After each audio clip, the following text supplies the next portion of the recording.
All right, we've got to start the Advent series off right. Let's do the story again. Luke chapter 2. And there were shepherds living out in the fields nearby, keeping watch over their flocks at night. An angel of the Lord appeared to them, and the glory of the Lord shone around them, and they were afraid. But the angel said to them, "Do not be afraid. I bring you good news that will cause great joy for all the people. Today in the town of David, a Savior has been born to you. He is the Messiah, the Lord. This will be a sign to you. You will find a baby wrapped in cloths and lying in a manger." Suddenly, a great company of the heavenly host appeared with the angel, praising God and saying, "Glory to God in the highest heaven, and on earth peace to those on whom his favor rests." When the angels had left them and gone into heaven, the shepherds said to one another, "Let's go to Bethlehem and see this thing that has happened, which the Lord has told us about." So they hurried off and found Mary and Joseph and the baby who was lying in the manger. When they had seen him, they spread the word concerning what had been told them about this child. And all who heard it were amazed at what the shepherds said to them. But Mary treasured up all these things and pondered them in her heart. The shepherds returned, glorifying and praising God for all the things they had heard and seen, which were just as they had been told. God is forever unpredictable. That a holy God would choose to come and live among an unholy people is unpredictable enough. But to first announce your arrival to shepherds? Seriously? I mean, wouldn't God coming to humanity be best announced to the leaders of the empires of the world? I mean, let's go to the brightest and the best and the most influential with news like this, don't you think? During Bible days, the distinction between classes was even stronger than it is today, even more judgmental than it is today. The shepherds were the lowest of low, the drifters, the outcasts, the vagabonds of that Bible day. They rarely bathed. They slept in open air unless they were fortunate enough to find an old dirt floor cave. They dealt with the birthing and burying of sheep regularly, deeming them as unclean. They were seen as the lepers of the day. They worked every day, including the Sabbath. They were unable to follow the Orthodox rules. The least educated of all peoples, despised by the locals. They lacked basic manners, their language unfit for children, unlikely to ever be admitted, let alone ever invited to a royal or noble event. Russell Bowie has got a statement. Shepherds were despised by the Orthodox good people of the day. They were quite unable to keep the details of the ceremonial law. They could not observe all the meticulous hand washings and rules and regulations. It was to simple men of the fields that God's message first came. You might find this interesting. The Talmud is the name of the Jewish law book, and it includes the Mosaic law and all of their addendums, many of them. And it clearly forbids in the Talmud that shepherds would ever be used as witnesses in a court of law. Interesting, isn't it? The Talmud would include instructions that no help or assistance would ever be given to the heathen or the shepherd. There, shepherds are lumped into the same category as a heathen. Shepherds were despised because they were not allowed in the temple for the rituals or the ceremonial laws, mainly because their flocks demanded their time, kept them away from practicing the Jewish religion. And yet those who Jewish law refused to be used as a witness, God used as his first witnesses. If you're going to start a movement, I would not suggest starting it on the testimony of those in society who all of society says these are untrustworthy people. You cannot count on their word. Their word does not hold credit. God did this on purpose, didn't he? You guys, God does everything on purpose. If God was to be made known in intelligence, only the smart would know him. If God was to be made known in strength, only the strong would know him. If God was to be made known in accomplishment, only the successful would know him.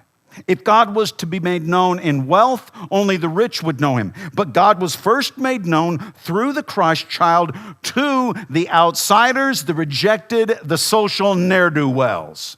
Why? Because when this Christ child grows up in a sinless life, and he dies an atoning death, and he raises again to life, and he ascends back to heaven, and the plan of salvation is revealed, then only God's going to get credit for all of that.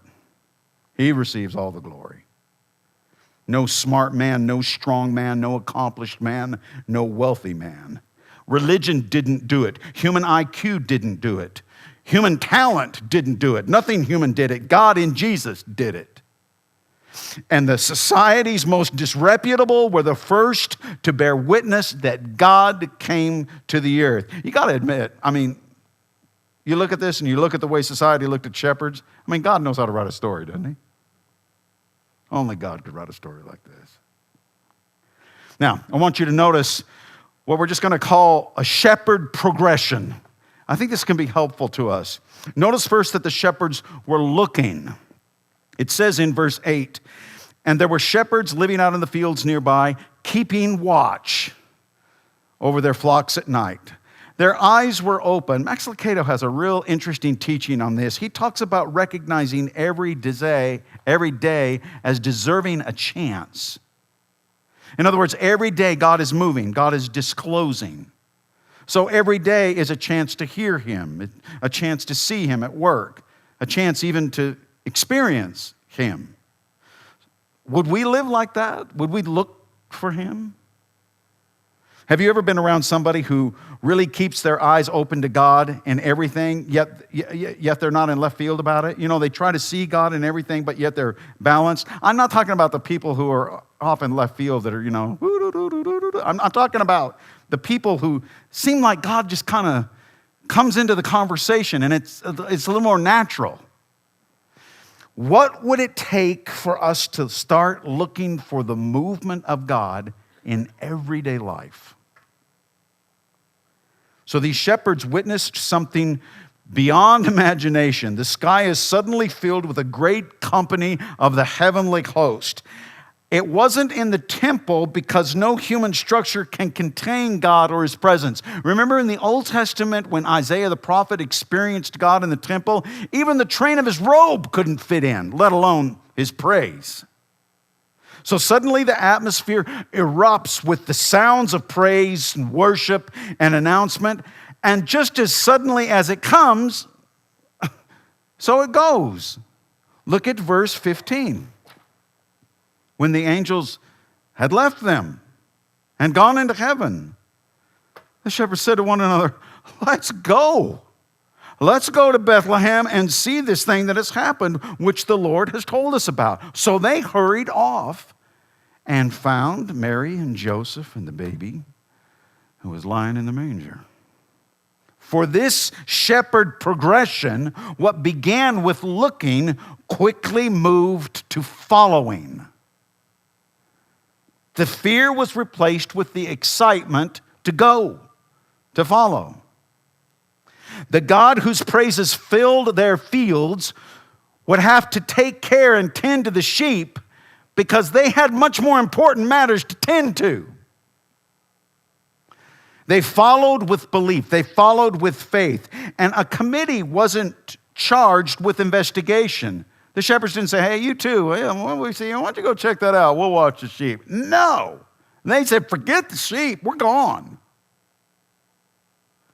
They couldn't wait until morning for fear that they might miss something. Doubt hesitates. Faith follows without hesitation. What would it take for us to live for a movement of God and immediately follow? These shepherds are showing us the difference between passive belief and active pursuit, moving us from lifeless religion to a life-filled relationship. It changes who we are, changes what we're about. Following him becomes more important than anyone or anything else. But following leads these shepherds even further. Look at verse 17. When they had seen him, they spread the word concerning what they had been told, what had been told them about this child. And all who heard it were amazed at what the shepherds said to them. The shepherd progression began with looking, and it moved to following, and now it's full-blown sharing. They could not keep quiet. They had to talk about the angels. They had to talk about the heavenly host. They had to talk about the praise and worship. And most of all, they had to talk about, in the King James Version, they had to talk about the baby wrapped in swaddling clothes. Nobody wraps a baby in swaddling clothes. Give that baby a blanket, a brand new blanket. No, we got a bunch of strips of cloths that have been laying over in the corner here. Let's wrap him up in that.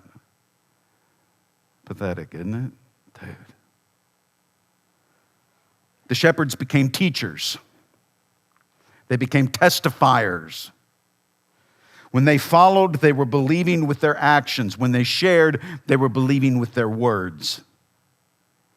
Faith is personal, but it is never private. And you live in a culture that is doing everything possible to keep you from making your faith public. They want you to keep your faith private. The problem is your faith, your walk with God, your experiences with Jesus were designed to be shared. It's inherent in that nature. When we look for evidence of God and see it, when we see evidence of God and follow it, that which is seen and followed is meant to be shared. Our salvation is not just about keeping us out of hell. It's just as much about us sharing with others to help keep them out of hell too. Looking for God and following him was always meant to be shared. And this shepherd progression will not leave us where we are. Look at verse 20.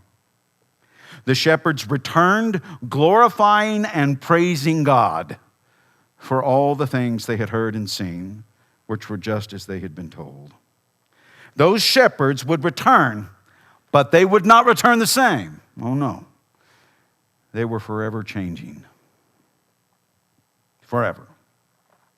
The heavenly host didn't fill that night sky again, but their memory of that night was on constant, permanent replay. They kept reliving it. Our inexpressible experiences with God, they come and they go. Our mountaintop experiences are there, but then they go. We don't all live on a mountaintop experience with God. Anybody who says they are, they're not living in this broken world. Mountaintop experiences are temporary. But the memory, it just keeps going. Don't you find it rather peculiar that in all of the wickedness of our humanity in these last 2,000 years since the birth of Jesus, that at least once a year, for every year now for centuries, the untrustworthy witness of a pack of disreputable shepherds has us remembering what they experienced as rock-solid truth. You know, I've known several people who choose not to believe in their life, and usually they're talking about Jesus. They don't think he's the Son of God, or they don't think he rose from the dead, or maybe we're not really sure about the virgin birth. And you know what? No person I've ever talked to that doesn't believe in God has ever said anything about the testimony of the shepherds.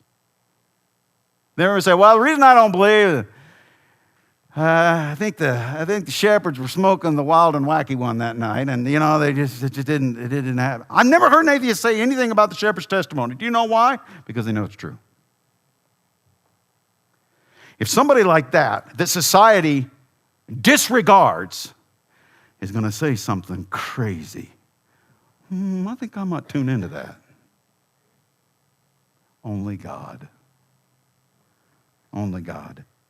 Try as you might, godless world, but you will never quiet what these shepherds saw, followed, shared, and experienced. And it would be such a tragedy for us to miss this shepherd progression in our own lives, to be surrounded with all of these fantastic Christmas themes and not to drink in deeply. The Amazon River, you see a picture of that. These two pictures that you're looking at, the one on your left is how it covers up a tremendous amount of that South America continent. And then where it lets out on that eastern side, where it lets out into the Atlantic Ocean, did you know that the Amazon, the mouth of the Amazon River where it goes into the ocean is 90 miles wide? You can take the Tanzee, the Mississippi, and the Nile. All of that water flow combined doesn't even come close to the water flow that goes through the Amazon River. This is a big river. So much fresh water comes out of the Amazon River into the ocean that they have been able to detect fresh water 200 miles out into the Atlantic from the Amazon. That is a huge river.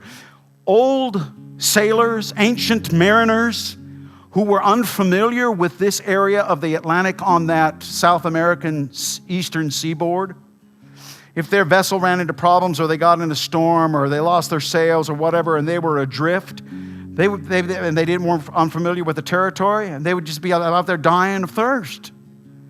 And happenstance sometime would bring another vessel, another ship would come by, and they would say, hey, we can tell you're adrift. What's the matter? Oh, they would say, do you have any spare water? We're dying of thirst here. And those people who knew the water said, lower your buckets. You are in the mighty mouth of the Amazon. The water under you is fresh. They didn't know it. Oh, you guys, it's Christmas time. Lower your buckets. These great Christian themes of God coming to the earth, it's there for the taking and the drinking. Let's drink in deeply of Christmas. Let's drink in deeply. Heaven has come. So let's come to Jesus. This Christmas, let's come to Jesus more than we ever